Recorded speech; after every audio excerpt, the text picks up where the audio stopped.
घटना यही घटा कि अपना चैम्बर में जो है सो काम कर रहे थे ऑफिस में बैठ करके। मेरा ही वार्ड सदस्य है, वार्ड नंबर 12 का नीतीश कुमार, वह जो है सो आया और कहा कि जो मुखिया जी पेपर सब कहाँ है। चलिए पेपर तो कुछ बना और हम भेज दिए हैं सर्वे के लिए, तो कहा कि तो खाली महादलिते वाला भेजे हैं और पेपर कलिए 3 गो जो है जनरल वाला भी गया है। अभी सरकार का गाइडलाइन है कि जो महादलित का ही जो है सो पहले करना है और उसके बाद जो है सो जनरल में देखा जाएगा कौन जो है सो लाभुक है, उनको चेक कर करके देंगे पेपर। तो वो कहा क्या कि हमको सब पेपर अभी कभी चाहिए। के लिए भाई मेरे पास तो पेपर है नहीं, तो रोजगार सेवक के पास है, वहाँ से बन के आता है तो हम आपको फ़ोन करेंगे, ले लीजिएगा। तो हमको क्या कहता है कि मुखिया जी आपको जिया हुआ बहुत दिन हो गया। अब हम कह रहे तुम क्या बोलता है, बैठो। कहता है हमारा पेपर देते हैं कि नहीं। मैंने वह प्री प्लानिंग के साथ आया था और वह कहूँ न कहूँ किसी राजनेता के द्वारा, पूर्व जनप्रतिनिधि के द्वारा सिखाया पढ़ाया था। वो तैयारी करके आया था कि मुखिया के साथ में जान कैसा करेंगे ताकि मुखिया का छवि खराब हो। और जहाँ तक है हमारे बारे में आप पता कर लीजिए कि 107 भी मेरे ऊपर नहीं, आज तक मेरे ऊपर जो है कोई किसी प्रकार का कोई पंचायती नहीं हुआ। ठीक है, तो लोगों को होता है कि भाई डॉक्टर है मुखिया बन गया, कैसे बन गया। हम लोग जो है सब दिन में उलट फिरट करते रहे, राजनीतिक करते रहे, ये तो बड़का राजनीतिक बाद निकल गया, हम लोग को दिया पटक दिया, तो वैसे लोग को तो जलन होगा ही। वह घर पर जा कर के नीतीश के यहाँ चाय पी रहे हैं, उसको पीठ ठोक रहे हैं कि बाप बेटा तुम बढ़िया काम कर रहे हो। और कुछ ऐसे लोग हैं अपना आईडी से जो चला रहे हैं, पूर्व मुखिया का पोता है और पूर्व मुखिया का बेटा है, वह चला रहा है कि जिसके ऊपर जो है आरोप साबित बाढ़ राहत वाला में हो गया था और वह फरारी रहा मुखिया।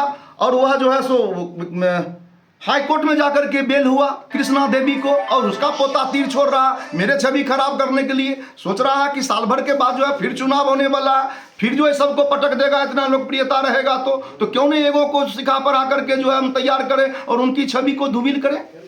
तो निश्चित रूप से मैं आप लोग को कह देना चाहता हूँ, तमाम मीडिया बंधुओं को, कि जो यूट्यूबर मेरे छवि को खराब करने के लिए चले हैं और मुझे जो मानसिक रूप से हरासमेंट किए हैं, निश्चित रूप से मैं उन पर एफआईआर करूंगा और उनसे स्पष्टीकरण मांगूंगा कि किस आधार पर आपने इतना लिखा और क्यों लिखा। वह लड़का के साथ में अगर मैं मारपीट किया, गाली गलौज किया, तो वह वीडियो कहाँ है, उसको दिखाया जाए। या जानबूझ करके मेरे ऊपर साजिश है। और मैं उसको क्या कर रहा हूं कि नीतीश तुम चले जाओ। जिस मुखिया के दरवाजे पर आकर के कोई वार्ड सदस्य धमकी देगा कि आपको जिया हुआ बहुत दिन हो गया और अभी आप हमको पेपर देते हैं कि नहीं, क्या बोलिए, हम उसको भी नहीं कह सकते तुम चले जाओ अभी।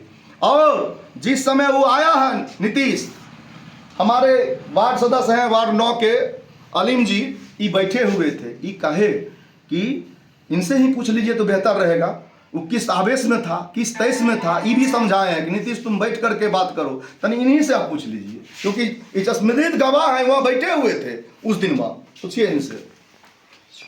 परसों जो घटना घटी है, आप यहीं पे मौजूद थे? जी मौजूद थे। क्या क्या घटना घटी? हम भी पेपर देने के लिए आए थे और उसको देखे इतना हल्ला गुल्ला कर रहा था। हम उसको 3 बार 4 बार बुलाए कि तुम आओ बैठो, हमसे बैठ करके बातचीत होगी, एकदम आने के लिए तैयार नहीं हुआ। उस वायरल वीडियो में इन पे आरोप लगा है कि वो दबंगगिरी कर रहे थे, गाली दे रहे थे, मारपीट कर रहे थे। वो सब आपके सामने में ऐसा कुछ हुआ है क्या? जी नहीं, ऐसा ही सब गलत बात है। और वो धमकी भी दिया था? नहीं, धमकी के बारे में उस समय हम नहीं थे। जिस समय चैम्बर में हम थे ना बैठे हुए, और जब चैम्बर सब निकले हैं तभी आए हुए थे, यहाँ बैठे हुए थे और वो हल्ला कर रहा था तब। और वह जो है जा नहीं रहा था, वह जो है हमारे दरवाजे पर खड़ा होकर के हमारा वीडियो बना रहा था। तो हम कहे तुम वीडियो क्यों बनाता है, तुम आके बैठ के बात करो। लेकिन वह लड़ने के लिए ही आया था। और जान लीजिए उसका बैकग्राउंड में बता रहा हूं, वह लड़का बछवाड़ा में कोनो कुरियर विभाग में काम करता था, वहां घोटाला किया, वहां से निष्कासित किया गया। वह लड़का फ्रॉड है, वह अपराधी प्रवृत्ति का है, उससे पहले भी 2-3 मुकदमा उस पर दायर है। और वह लड़का कुछ दिन थाना में रहा था ऑपरेटर के, क्योंकि आप जान लीजिए, हम कहें ना वाईटी सेल का 1 नंबर साइबर क्राइमर है वो लड़का, मैं जानता हूं। और वह लड़का जो जब थाना में रहता था कुछ दिन ऑपरेटर काम में, तो थाना पर दलाली करने का काम ही करना शुरू कर दिया। तब हम जनप्रतिनिधि सब जो है सो बड़ा बाबू को कहा करके नहीं हटाइए, ये लड़का जो है सो पूर्व से जो है ये एलिगेंट है और इसको जो है सो आप फिर जो है सो ये कर रहे हैं, पुरुष से ही अपराधी प्रवृत्ति का है, तब जाकर के उसको हटाया गया। और वह लड़का जानबूझ करके हमारी छवि को खराब करने के लिए, उसके पीठ पर आदमी है, पूर्व के जो जनप्रतिनिधि हैं जो हमसे जेलसी रखते हैं, जो एन केन प्रकार मुखिया जी के छवि खराब करके फिर जो है सो हम सत्ता पर काबिज हों, उनका एक चाल है।